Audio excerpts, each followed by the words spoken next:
ஒரு பொது கழிப்பிடம் உங்களால் கட்டித்தர முடிச்சுதா? அப்படி அந்த கட்டி தந்திருந்தா அந்த குழந்தை இன்னைக்கு வந்து இறந்திருக்குமா? அந்த குழந்தைக்கு அப்படி ஒரு நடந்திருக்குமா? அதாவது இந்த திமுக அரசு அப்படிங்கிறது 2021 வந்துச்சு. இப்போ 2026 ஆயிடுச்சு. இதுக்கு நடுவில் பார்த்தீங்கன்னா இப்போ 2021 பார்த்தீங்கன்னா போக்சோவுடைய கேஸ் எண்ணிக்கை பாருங்க 4469. இப்போ 2024 இது வரைக்கும் தான் டேட்டா வந்து தமிழ்நாடு கவர்மெண்ட் அஃபிஷியலாக ரிலீஸ் பண்ணியிருக்கு.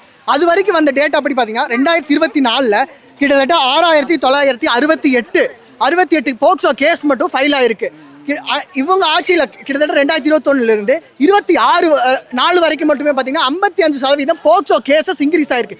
இது மட்டும் இல்லாமல் பெண்களுக்கான எதிராக நடக்கிற கொடுமைகள், பாலியல் குற்றங்கள் ஆகட்டும், அது தவிர ஈவ்டீசிங் நடக்கிறது எல்லாமே எல்லா விஷயங்களும் பார்த்தீங்கன்னா வரதட்சணை கொடுமை இது எல்லாமே வந்து இன்க்ரீஸ் ஆகிட்டே இருக்கு. ஆனால் அதுக்கு எந்த ஆக்ஷன் நடக்கல.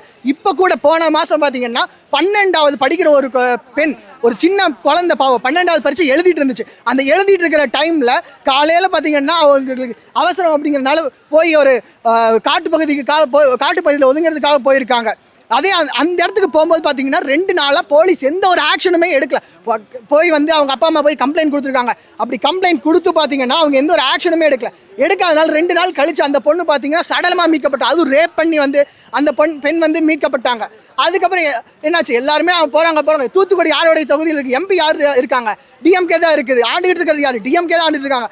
அந்த இடத்துல ஒரு பொது கழிப்பிடம் கூட கட்டித்தர வசதி இல்லையா உங்ககிட்ட? இத்தனை கோடி வந்து நீங்கள் வந்து உங்களுக்கு வந்து எல்லாம் செலவு பண்ணுறீங்களா? 1000 ரூபா கொடுக்குறோம் மகளிருக்கு, பஸ் வந்து ஃப்ரீயாக கொடுக்குறோம், அதுக்கப்புறம் தமிழ் புதவன் திட்டம் இஷ்டத்துக்கு நீங்கள் ஃப்ரீயாக வாரி கொடுக்குறீங்களே. உங்களால் ஒரு பொது சுகாதாரத்தை வந்து பாதுகாக்கிறதுக்காக, அந்த சுகாதாரத்தை ஏற்படுத்தி கொடுக்கறதுக்கான ஒரு பொது கழிப்பிடம் உங்களால் கட்டித்தர முடிச்சுதா? அப்படி அந்த கட்டி தந்திருந்தா அந்த குழந்தை இன்னைக்கு வந்து இறந்திருக்குமா? அந்த குழந்தைக்கு அப்படி ஒரு நடந்திருக்குமா? 12வது படிக்கிற குழந்தை என்ன பாவம் பண்ணுச்சு?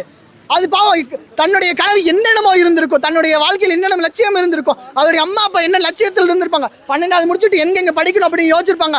அதெல்லாம் வந்து தகர்ந்தெறிஞ்சதுக்கு காரணம் யாரு? இத்தனை ஒரு எவ்வளவோ கேஸ் போயிட்டு இருக்குது, எதுக்குமே வந்து ஒரு ரெஸ்பான்சிபிலிட்டி கூட எடுத்துக்கிறது இல்லை. லாக்அப் டெத் நடந்துச்சு, ஒரு பெரிய கேஸ் லாக்அப் டெத் நடந்தோடனே லாக்அப் டெத் நடந்த அந்த எல்லாருமே ப்ரொடெஸ்ட் பண்ணதுக்கப்புறம் சாரிப்பா அவ்வளோதான், சாரி அவ்வளோதான் உங்களுடைய பதில்ல. இதுக்கு வந்து உங்களால் எந்த ஒரு தீர்வும் கொண்டு வர முடியல. அவ்வளோ ஒரு கொடுமையான விஷயங்கள்லாம் நடந்துகிட்டு இருக்குது. இத்தனை கொடுமை, இது எல்லாத்துக்கும் காரணம் என்ன? மன்னராட்சி முறையை நீங்கள் ஃபாலோ பண்ணுறது தான். கேட்டால் நாங்கள் திராவிடத்தை ஃபாலோ பண்ணுறோம், திராவிட கொள்கையை ஃபாலோ பண்ணுறோம் அப்படின்னு சொல்கிறீங்க. திராவிடத்தை ஃபாலோ பண்ணுறீங்க, ஃபஸ்ட்டு உங்கள் அப்பா ஆண்டார், இப்போ நீங்கள் ஆண்டுருக்கீங்க. ஸ்டாலின் வந்ததில் கூட எந்த கவலையும் இல்லை. ஏன்னா இவரு வந்து பல வருஷமாக அடிமட்ட தொண்டராக இருந்து சென்னையோட மேயர் ஆகி எம்எல்ஏ ஆகி இப்போ எம்எல்ஏ ஆகி அதுக்கப்புறம் இப்போ சீஃப் மினிஸ்டர் ஆகிருக்காரு.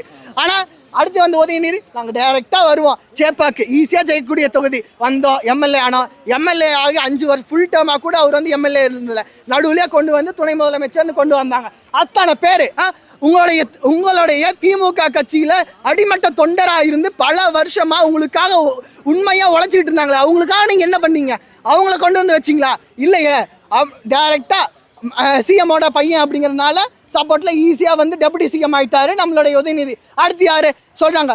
எங்கள் ஐயா இன்பநிதியை வந்து நாங்கள் வந்து அடுத்து கொண்டு வர்ற வரைக்கும் நாங்கள் ஓய மாட்டோம். வாங்க, லைனாக வந்துக்கிட்டே இருப்பீங்க, உங்களை எல்லாத்தையும் தூக்கி உட்கார வச்சுக்கிட்டே இருக்கணும். நாங்கள் வேற யாருமே வரக்கூடாது. ஒரு மனுஷன் பாவம் மக்களுக்காக வர்றேன்னு சொன்னு எத்தனை இன்னல்கள் கொடுக்குறீங்க?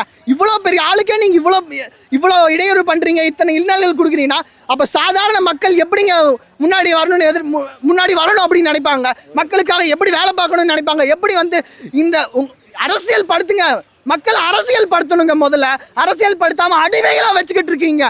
இந்த ஒரு தேர்தல் மாற்றத்திற்கான தேர்தல், இந்த ஒரு தேர்தல் இந்த திமுக கட்சி அழிக்க வேண்டியதற்கான தேர்தல். திராவிடத்தை அழிக்கிறதுக்கு என்னுடைய கொள்கை இல்லை, இந்த திமுகவுடைய மன்னராட்சி முறையை அழிக்க வேண்டும்.